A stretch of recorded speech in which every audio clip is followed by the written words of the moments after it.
कार्तिक पौर्णिमा ही वर्षभरातील सर्व पौर्णिमेंपैकी विशेष मानली जाते। या दिवशी धनप्राप्तीसाठी सर्वात जास्त महत्त्व आहे। या दिवशी माता लक्ष्मी सर्वांची इच्छा पूर्ण करते। या दिवशी धनप्राप्ती संबंधित काही विशेष उपाय केल्याने देवी लक्ष्मीची कृपा प्राप्त होते। तसेच घरात कधीही पैशाची कमतरता भासणार नाही। तर जाणून घेऊया हे उपाय कोणकोणते आहेत ते। हॅलो नमस्कार, श्री स्वामी समर्थ। मी रेश्मा तुम्हा सगळ्यांचं रेश्माच्या दुनियादारीमध्ये पुन्हा एकदा स्वागत करते। उपाय पहिला, कार्तिक पौर्णिमेच्या दिवशी पिंपळाच्या झाडाखाली लक्ष्मीचा वास असतो असे म्हटले जाते। या दिवशी सकाळी आंघोळ झाल्यानंतर दुधात पाणी आणि गुलाबाच्या पाकळ्या टाकून पिंपळाच्या झाडाला अर्पण करा। त्यानंतर देवी लक्ष्मीचे ध्यान करून पिंपळाच्या झाडाखाली तुपाचा दिवा लावावा। तसेच घरच्या मंदिरात देखील तुपाचा दिवा लावून श्रीसूक्ताचे पठण करा। उपाय दुसरा, कार्तिक पौर्णिमेला गाईला हिरवा चारा खाऊ घाला। तसेच गायीची सेवा करा।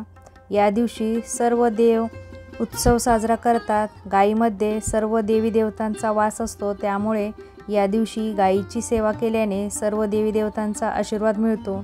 या दिवशी गायीच्या वासराला दूध पाजल्याने पुण्य मिळते। उपाय तिसरा, कार्तिक पौर्णिमेच्या दिवशी पवित्र नदीत स्नान करून दानधर्म करण्याची पद्धत आहे।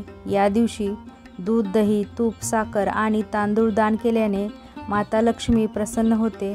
तसेच चंद्राच्या स्थितीत तुम्हाला लाभही मिळतो, तुमची प्रगती होते। आर्थिक समस्या देवी लक्ष्मीच्या कृपेने दूर होतात। उपाय चौथा, कार्तिक पौर्णिमेच्या दिवशी प्रदोष काळात संध्याकाळी घराच्या ईशान्य कोपऱ्यात तुपाचा दिवा लावावा।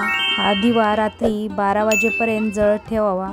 घराचा ईशान्य कोपरा देवी लक्ष्मीचे स्थान मानले जाते। या कोपऱ्यात देवी लक्ष्मीची सावली राहते। तसेच तुम्हाला कधीही पैशाची कमतरता भासत नाही। तुमच्या व्यवसायात वाढ होईल आणि उत्पन्नाचे स्तोत्र वाढतील। उपाय पाचवा, देवी लक्ष्मीला खीर अत्यंत प्रिय आहे। पौर्णिमेच्या दिवशी देवी लक्ष्मीला दुधापासून बनलेली खीर अर्पण करावी। ही खीर देवी लक्ष्मीला अर्पण केल्यानंतर त्यातील काही भाग ब्राह्मणांना दान करावा। तसेच प्रसाद म्हणून इतरांना वाटावा। असे केल्याने घरात धनसंपत्ती वाढते, संपूर्ण कुटुंब सुखी राहते। तर तुम्ही सुद्धा यातील कोणताही उपाय कार्तिक पौर्णिमेला नक्की करून बघा, तुम्हाला नक्की लाभ मिळेल। तुम्हाला आजचा व्हिडिओ कसा वाटला नक्की मला कमेंटमध्ये सांगा। जर व्हिडिओ आवडला तर व्हिडिओला लाईक, शेअर, सबस्क्राईब करा।